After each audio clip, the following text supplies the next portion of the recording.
Hi guys, this is Namcraft and welcome to yet another StarCraft English commentary. This is gonna be another content produced by me. It's a 16 round of 8, otherwise known as quarterfinal, and it's gonna be the first quarterfinal play between Rush and Hero. Two sets are done and Rush is up 2-0. One more game and he's gonna be able to clinch it to go to the semi-finals here. The third map is gonna be La Campanella, 4-player map with a lot of ups and downs in the middle of the map. So let's my AC is having some problem, it doesn't really turn on or off when I really wanted to, but anyways, lots of ups and downs in the middle of the map, and so we expect to see a lot of just crazy battles, but we will not so much talk about the crazy battles because I have something else for you in mind. I'm going to talk about my recent ChatGPT queries. That's right. I've been using a lot of ChatGPT for live work, Love Live, S Live, and etc. etc. So, you know what? You can ask ChatGPT for basically anything, right? So, the other day I had a question in my mind, which was, I had a lot of ants in my house. And so I bought one of those anti-ant medicines, and you're supposed to lay it on the floor, and when the ants go and pick it up, it's gonna take it to the colony or to the nest, and then apparently the queen's gonna eat it and she will die, and all of the ants will die. So I was wondering, does the colony really die when the queen dies? Right? Because that is a very, very interesting question. I mean, like, is it just one queen or what? And anyways, I asked ChatGPT when the queen ant dies, what happens to the colony? And I had some really nice answers. I'm gonna slide it to you. When a queen ant dies, the fate of the colony depends on several factors, including the stage of development of the colony and the presence of potential replacement queens. Here are some possible scenarios. 1. Established colony with replacement queens. So if the colony already has produced and nurtured replacement queens, the death of the reigning queen may not have a significant immediate impact. The new queen or queens will eventually take over and continue to lay eggs, ensuring the colony's survival. 2. An established colony without replacement queens. So if the queen dies and there are no replacement queens ready or available, the colony population will gradually decline.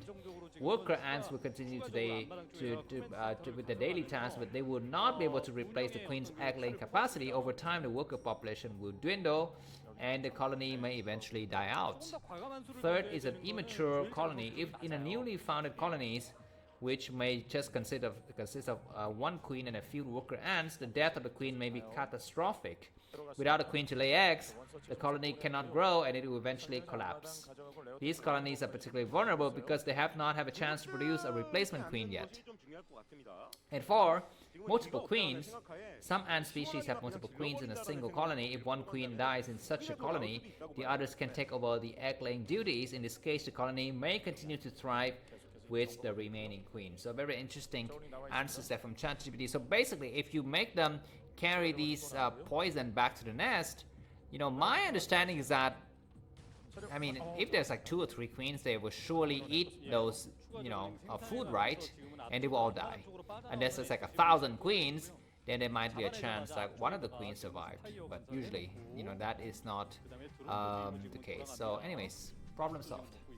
Second thing that I was talking about, because recently in my country there was a big fire and a lot of people died, like 60 of them, in an apartment building that didn't have proper anti-fire mechanisms. Like, didn't have the security exits. It didn't have enough firefighting capabilities, like those fire extinguishers or whatever. Anyways, and I was just wondering, of course, I'm not a noob, right? If you're a noob, right, you need to know that during a fire in an apartment building, don't go to the building's rooftop. I mean, that is no, and you must know it. I mean, if you don't know it before, memorize it now. During a fire, do not go to the building's rooftop. I didn't even need to ask ChatGPT because this is such a common knowledge. The reason is, usually the rooftop is locked. So you go there and you just find yourself kind of trapped. Like in that movie, what is it? All of Us Are Dead or something? Yeah, All of Us Are Dead. This Korean drama. about zombies. You know, these high schoolers trying to go to the rooftop, and it was locked. So, anyways, don't go to the rooftop if it's locked. And the second reason is that at the rooftop, there's going to be a high possibility of toxic gas getting just accumulating over time because hot things rise, right? So if you go to the rooftop, you might die before you can open the door because there's just so much toxic gas. And the third thing is that if by any chance you survive and you get to the rooftop, don't count on getting rescued by helicopters. It's just freaking goddamn impossible. There's like 1 out of 1,000 chance of a helicopter coming to rescue you. It's not going to be. It's so difficult to land a helicopter on an apartment building's rooftop.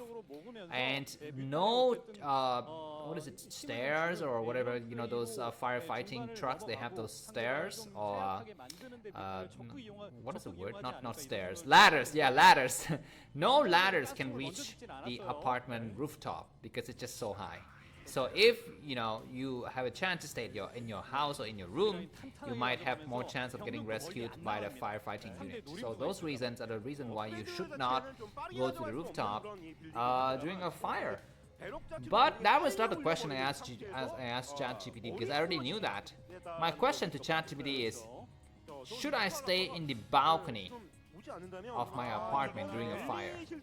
Because I know that you need to stay away from toxic gases, and most of the time people die because of suffocation when they inhale those bad gases. I mean, the moment you inhale those carbon dioxide thingy or carbon monoxide, you will die in a minute. Like 1 minute of bad inhalation, you are dead. So people don't get burned, they roasted, they just die out of suffocation. So I knew that. But my question is, if that is the case, should I go to the balcony because I have fresh air and people can see me and maybe there's gonna be some ladders getting set up and I can get rescued by the firefighting people, blah blah blah. So I asked ChatGPT, should I stay in the balcony if the building is on fire? And response, no, you should not stay on the balcony if the building is on fire. In the event of a fire, your safety should be top priority, and staying on the balcony can be dangerous. Why? It didn't tell me why. It just says, this is what you should do. Stay calm, alert others, call for help, exit safely. You cannot exit. Close the door between you and the fire. Seal gaps with clothing or towels, and use a phone or flashlight to signal for help from a window. If you have a balcony, do not go out onto it unless it is your only option for escape. Stay low and stay informed. So I asked again because it was not clear to me. Why is it dangerous in the balcony? It is an open space, so you will not die of suffocation. This is my counter argument to ChatGPT, and it says, while the balcony is indeed an open space, it can still be dangerous to stay on a balcony for several reasons. One, smoke and toxic fumes. In a fire, smoke and toxic fumes can rise quickly, even in open spaces like balconies. Breathing in smoke can be deadly. It can incapacitate you, making it difficult to escape or call for help. Yeah, that's right. So basically what it says is that the smoke may be rising from the lower floors and it might reach my balcony. So don't stay in the balcony for that reason. Okay, very interesting. The second reason is that heat. The intense heat generated by a fire can make a balcony extremely hot, potentially causing burns or making it impossible to stay there for an extended amount of time. Okay, falling debris. During a fire, building materials and debris may fall from above, causing a significant risk of staying in the balcony. Very interesting. Fire can spread rapidly, and what might seem like a safe balcony at one moment could become engulfed in flame in a matter of minutes. Access for rescue. Firefighters and rescue personnel may need to access the balconies to perform rescue. Staying on a balcony could obstruct the efforts and delay your rescue. Actually, that doesn't make any sense because if you're in the balcony, you will get rescued first, right? So, yeah, that's at least one counter reason. I mean, staying in the balcony seems like a nice idea to stay there, because when the firefighters arrive, then you'll be the first one out of the window. But anyways, okay. So basically, to summarize it, during a fire, you should stay in a room. You should seal all of the doors in your apartment building because the fire can spread through these gaps between the door and the floor, the door and the ceilings. and you should use oh, what is that? Okay, you should use you know, wet towels to seal everything off. You should stay low. You should try to wave your hands out of the windows if there's a window in your room, and basically that's it. Interesting.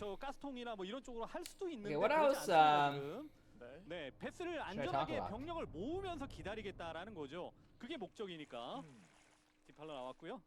저거 입장에서는 일단 시작 자체를 뭐 3가스를 좀 빠르게 가져가는 상태에서 편안하게. Alright, let's talk about this game because I run out of ideas for ChatGPT. Okay, Rush versus Hero. This is the third set. Rush is 110 supply, Hero is 88, so the game is rather balanced. Rush has got 2 bases and Hero's got 3. He's got Nidus now connecting all of his bases very, very good. He's got Defiders, he's got, you know, probably Defider energy done. Yeah, he's gonna consume his own brothers now. 12 Mutalisks running around looking for things to kill, and 2 Science Vessels might get sniped. Or the Mutalisks may get sniped, but the Science Vessels is like that saying in my, excuse me, my country, which is ant eats fish, fish eats ants. What it means is that if it's in the water, then the fish eats the ant. But if it's on the land, you know, on ground, then it is the ant who eat the fish. So very interesting you know, way to think about it there. Anyways, Mutalisks from Hero is doing significant damage and delaying the third base for Rush significantly, to why he's setting up his own infrastructures. Finally, we're going to be seeing Command Center coming down. Yeah, La Campañera. You have, okay, excuse me, this is La Campañera. Okay, this is not the map with a lot of ups and down in the middle. This is just a very nice small center area, and we have some kind of semi-islands. For both the players here at the 3 o'clock and the 6 and the 9 o'clock position, excuse me. Alright, a lot of overlords are amassing. We might see some kind of lurker drop soon, and if that is okay, Rush is going to be in serious trouble. He's not seeing these units moving across. He's got some marines and some turrets at his third base. Let's make sure he doesn't get out of here before those drop comes in. His other forces are actually nearby, so maybe he's going to be doing just fine. Mutalisks are going to be coming in as well. Let's see if Hero's going to drop the main or the third. The command center is not yet completed. We're going to be seeing some turrets getting set up now. But the overlord's going to start to fly over, and Rush is going to react very quickly. He starts to attack one overlord. The Defiler lays the Dark Storm at just the right time, and we have more blood inside. But let's see if there's any Defilers. If there's no Defiler, it's going to be very difficult to do anything. But we have some lurkers, and we need to have some science vessels in the area, or scan or something. He's attacking the supply depot. I don't know why he's attacking the supply depot. You need to attack the enemy's units. But anyways, looks like Hero gets pushed back on several fronts, and nothing is accomplished in this area. Yeah, Lurker's gonna die because of the Defiler, what is it, the irradiate tech there. But we still have 2 Zerglings doing a lot of damage, but that's gonna be the end of the attack, and everything is clear out. This command center is severely delayed though, so that is gonna be one small victory for Hero. Set up his 4th base as well at the 12 o'clock position. Supply-wise, Rush is 124 and Hero is 99. And I'm still putting my money on Rush here. I mean, he seems to have a nice grip on this game. We have, what is it, 7 freaking science vessels moving out, and another group of overlords trying to drop something. Yeah, this map you can drop a lot of places. I'm very surprised Rush doesn't go for his own version of drops, because he can assault several areas. But let's see, maybe. Anyways, we have overlords coming through this area. It's got just a single turret. There's nothing here. But by going there, then Hero will accidentally reveal his own drop. He's going to try to go around, but he's already getting circumvented here. And I guess we have some lurkers in the back, maybe. Oh my freaking god, Hero's gonna get completely destroyed here. He tried to come out, one lurker damage, but not yet dead. But we need to have some science vessel in the area. Lurker's gonna get behind the mineral line here. Several science vessels, so these SCVs will need to kind of run for their lives for the time being. Go, get out of here, SCVs. And indeed they get out of there, and nice irradiate, excuse me, nice plague. And we have double dropship coming out. These lurkers will die soon because they've already been irradiated from before. Just a single lurker remaining. But that lurker will die soon too. So anyways, I think this base is safe for Hero. Excuse me, for Rush. You need to go for the counter attack now. You need to know that the base at the 12 o'clock position is ripe for the taking. well, his third base is getting kind of vulnerable as well. So let's see. Looks like a lot of Zerg forces are just moving purely by land here. Nice Science Vessel attacking and taking out 2 Defilers, I think. I couldn't see them in that area, but looks like this other Defiler is gonna try to move forward. We have a plague, a crazy plague on all of the Science Vessels. So at least some of the Science Vessels escaped. But anyways, they've been plagued from before anyway, so they're gonna die really quickly in the next battles. But looks like Hero just coming out everywhere. But Rush got 150 supplies, got a lot of supply, man. Zergling is coming in, and we have the last. Okay, the plague is just on time, and the scientists are gonna be returning. More lurkers are coming through, and this base is gonna be falling apart because still the Defiler is alive. He's gonna cast one more Dark Soul. He's consuming something. I'm not so sure what exactly he's consuming, but just 2 lurkers is not enough to really do the damage he needs. And the 2 Irradiate is already on the 2 lurkers, so they will die soon. This Marine can just stay put, stay exactly where they are, and just wait for the spell of the Irradiate to wear through those lurkers. But it looks like Hero is gonna try to go for one more attack somewhere. Why the heck doesn't Rush drop the base at 12 o'clock? She's got some dropship somewhere, I remember, but he's not really using it. Anyways, another counter attack. But these Zerglings are gonna be meeting the Marines in the middle of the science facility. Science vessels are coming through. We're seeing a nice Irradiate, and one of the lurkers is gonna check a lot of Zerglings with him. Oh my god, that is so damaging on that lurker, but it burrowed in the last minute here, and more lurkers get irradiated, but more Defiler coming from behind. That Defiler is irradiated as well, so the Darkstorm's gonna go right here prematurely, I think. No, there's gonna be a plague, but nothing to eat those plague. What is this? A single Overlord coming through, and that Overlord is gonna drop a single lurker, and Defiler. That Defiler dies at just the last minute, so just one lurker, but that lurker has been damaged already. Yeah, it's gonna die because we even have a Fire Bat. So anyways, more Zerglings are streaming through in the middle. Supply wise, Rush is 160, Hero is 111, and Rush is gonna go for his own version of drop. I mean, enough is enough, man. Go and take out this Zerg guy. I mean, you've got so much supply advantage. Looks like more Overlords coming to drop, but let's see who's gonna drop before who. Looks like some battles happening all over the place here, but the Overlords from Hero is gonna come through. This place is gonna get sacked maybe. Okay, nice scan, and looks like, oh my god, we have some Scourges in the area. How many forces will get airlifted here? Just 2 Marines and 1 Firebite is gonna try to attack the Nidus Canal, but way too late. And these medics are not on time, and that was a wasteful drop by Rush. He lost like 20 supply in that attack, man. Anyways, SCV is gonna get transferred towards the 4th base. Nice Science Vessels work. I mean, the only thing that has been really crazy for Rush has been the science vessels work has been doing.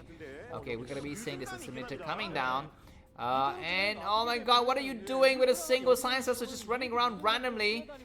Need to kind of go back and save itself, and more bases getting set up at the, what is this, the 1 o'clock position? Yeah, exactly. Nice drop here to delay the attack, and these nicely Matrix on Marine, and these Ultralights are kind of getting stuck here, but where the science vessel, they need to do some attack.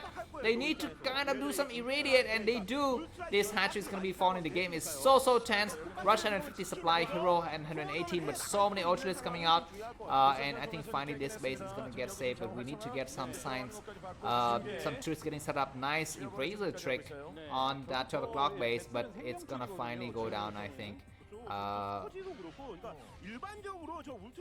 Alright, we might see some more Zerg drop, but the number of science vessels is quite strong still for Rush. Let's take a look at the upgrades at some point. We're going to be seeing a lot of Scourges.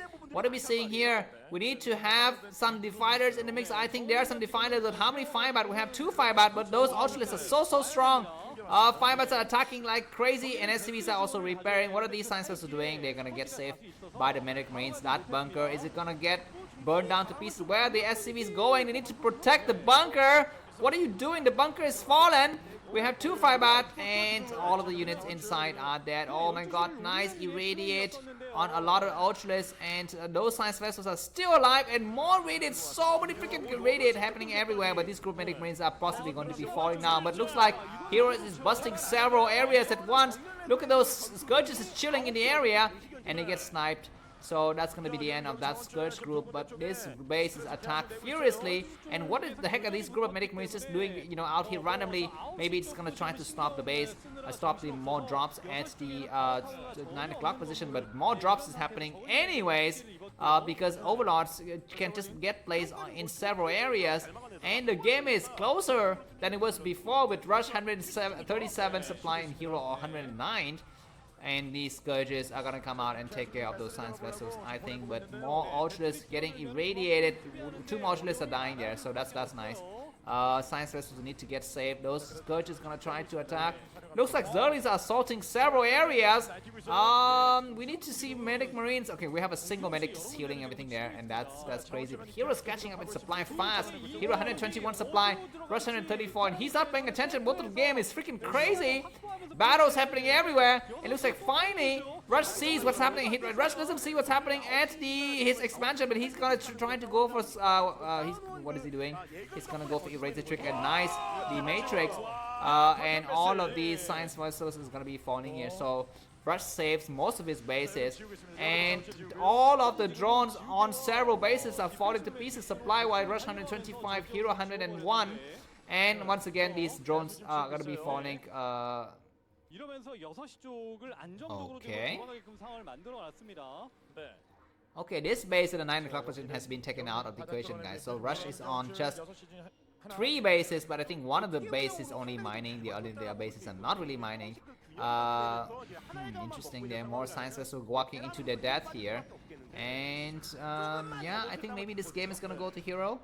He looks on form here. I mean, he's still on, what is it, 1, 2, 3, 4, 5 bases. So he's not on that many bases, but he's got a lot of mining still. And it's just non-stop irradiate is the only thing that saves Rush from just, you know, absolute defeat here. But he's doing such a good job of taking out those Ultralists and repairing everything with his medics here. So that's great.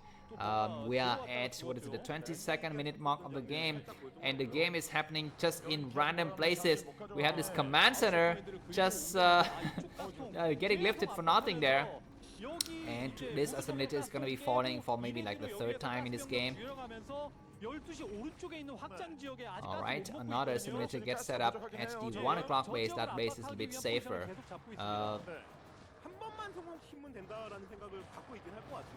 Okay, what is Rush next plan? Because he's gonna be running out of you know, places to mine soon. Nice scan to take out of that single Defiler. That Defiler has been damaged from it's trying to cast a Dark Swarm, but look at this, guys. Medic Marines are going through. This is going to be do or die situation for both the players. Looks like it's going to be Rush who's able to create a kind of funnel here right at the entrance, and more Eraser Trick happening on multiple locations. I mean, how the heck does he have so many freaking Science Vessels, and where are the Scourges when you need them? Maybe it looks like Rush is producing out of 3 starport or something. Looks like this base has been falling. Another beautiful play at the last minute, but counter attack by Hero. This is going to be the last ditch attack from one of the players here, because now it's gonna be Rush with no mining. Is Rush gonna be able to save this base?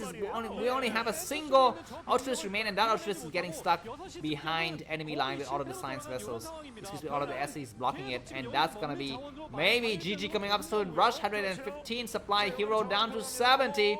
Hero is running out of drones in several occasions. Scourge need to come out and take care of those Science Vessels, but they just keep on missing, and now we still have like 7 or 8 Science Vessels, and these group of forces are stuck here, but he doesn't really care.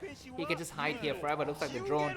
Okay, nice Eraser Trick on the Zerglings himself, and Medic Marine is going to be hiding in the corner and attacking some of the drones at the last area, and looks like Hero is officially mined out in several locations. He's got a lot of Nidus canals, but he's not mining. I mean, he doesn't have drones to send to those areas. And more, oh my freaking god, more Science Vessels comes out, but we have double Scourges coming through, and it's gonna take out one of the Science Vessels. I mean, look at this, guys, 3 Scourges wasted on like a single Science Vessel. That's not good. He's gonna finally make a Spore here. I mean, is this Pimpus play this year or something? Because so many Science Vessels killing drones, and there's nothing that Hero can do about it. He's just completely helpless. Where are his Scourges when you need them? And Scourge is getting sniped. I mean, look at the 8 PM. Rush 370, and Hero isn't that bad. Hero is 100 and 310 even. and he should be doing a lot better, I think. But for some reason, he's not doing better. Anyways, at least Rush was repelled by Hero Supply 38. I mean, he's got okay. This is bad manner, man. The Matrixing a single drone. I mean, this is like the only drone that Heroes got left. He's got no other drones anyway. Heroes is on the verge of losing here. Rush is gonna get his ticket to the semi-finals. Yeah, because Heroes not mining. Look at this. Look at his freaking mineral count. 60 minerals. Okay, we're gonna be seeing more Zerglings going for their counter attack. At least Rush doesn't have a mining base. The only base he's got mining is here. But he's gonna lift his command center to fly over at the 9 o'clock position. That's gonna be a saving grace. Okay, we're gonna see some Defiler once again. And yeah, we have this is just the formalities here because it's gonna be impossible for Hero to win. So I hope you have a great week ahead of you, and we'll see each other in the quarterfinal number 2. I think it's tomorrow. And then let's go for Mini versus Sharp. That game, quarterfinal number 2, is gonna be amazing, I think. Yeah, this is just formality now. He doesn't want to give up because he's 2-0 down. But anyways, Rush is gonna be our victor here, going to the semi-finals. Thanks for watching with me and staying to the end. Please remember to subscribe. You can buy me coffee as well and join Telegram. The link is in the video description. Have a good day. Bye bye.